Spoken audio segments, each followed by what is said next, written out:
Let's go into our first topic, designing the unhappy path. Majority of my experience has been across kind of very highly regulated industries. I worked in gambling for a little while. I've worked in healthcare, and I've always had to think about essentially what can go wrong. And that can be at a micro UI level through to a bigger systems thing. Unhappy paths is something that's really part of it, that it's always we'll deliver the happy path first and then we'll get to the unhappy path later. But for me, it's something really, really personal. Unfortunately, a few years ago, my granddad passed away. And as part of that, myself and my grandma had to unsubscribe from all of his subscription services, which is something really difficult to offboard anyway. You know, sometimes it's too expensive, and it was like clockwork. So we got in touch with customer support, and every single time we received automated emails saying things like, "We're sorry to see you go, Mr. Clark," addressing him. "We hope you come back again in the future." It sounds silly, but a small piece of copy and an email had such a big impact. I had to kind of talk to my grandma and say things like, "Nobody's doing it to upset you, nobody's doing it to make fun," or anything like that. My designer brain was just going and thinking, oh, why couldn't customer support have had a drop down to say reason for leaving deceased? And then we could have made something that's not exactly a great experience, just slightly less bad, and use that as an opportunity to personalize some of the copy. From my perspective, I was like,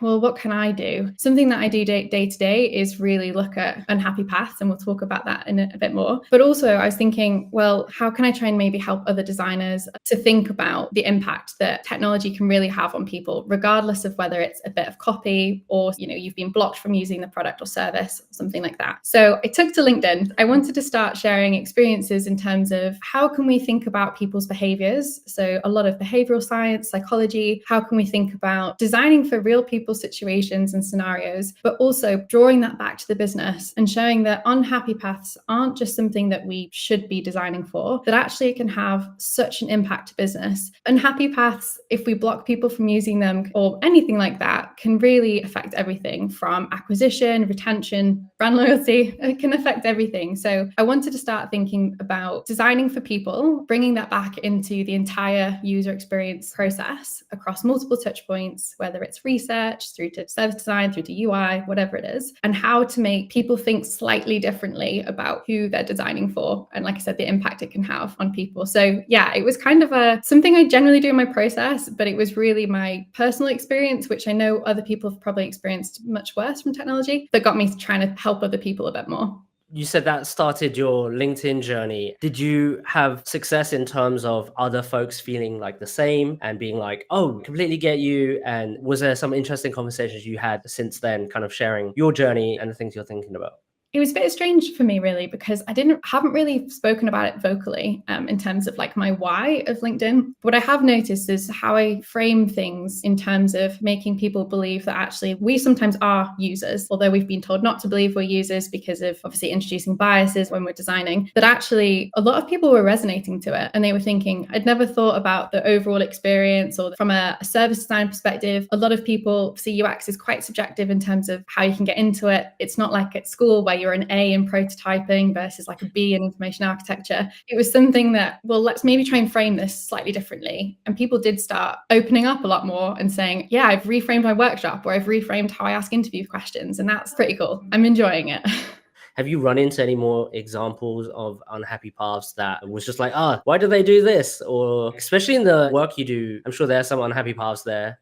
I mean, there's unhappy paths everywhere when I'm designing. I regularly design like medication schedules and things. I'm always having to think about what goes wrong. What I try and do is, particularly in my content, is try and think about things that other people might experience. So it might be banking. There's been quite a few things actually though. So it's not an unhappy path. It's more of like an inclusive design. But a little while ago, I did a post around InPost, which is like Amazon lockers. And when I was taking my parcel back, because I do far too much online shopping, there was a little checkbox on the screen to say, I need a lower compartment to put my parcel into. I was like, oh, this is a great piece of inclusive design, because not only does it help people potentially in wheelchairs that might not be able to reach the higher compartments, it also helps with things like situational impairments or temporary impairments. So the box might be too heavy to lift over your head, so you might need a lower locker in that instance. Or, I mean, they could have gone one step further, and in the app, you might be able to see before that what's the availability of high and low spaces before you even get there. That was a nice tiny thing, although it was a small check chat box. Like that can really change whether when you're selecting who to drop your parcel off with, you're like, okay, I know that InPost is, suits my needs versus Amazon, and then they'll get the commission kind of thing. One other little example I'll just give is I was designing an application a few years ago. It was for online mortgage application. Before we'd even started the project, we had these metrics to have less than 100 clicks across the whole application and for the user to be done in 5 minutes. And I was like, okay, where are these coming from?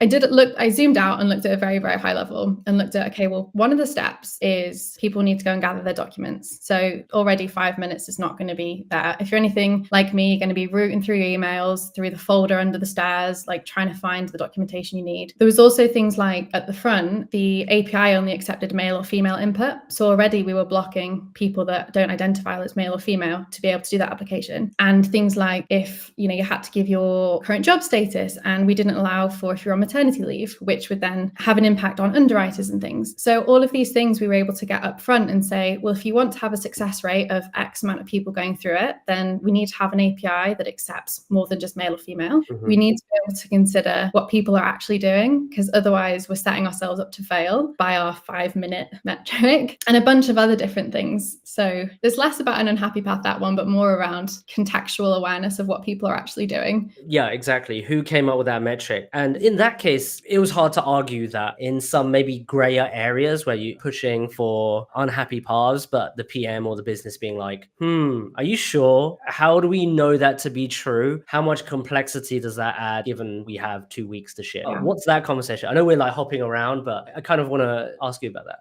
That's the thing, isn't it? So a lot of the time it's just natural in product world. You'll define kind of the timelines, and a lot of the time it will be the features that we're going to deliver by a set amount of date and the scope a lot of the time. And want to listen to the full conversation? Click the video on screen now. Subscribe to the channel if you want to join us live. Oh, wait.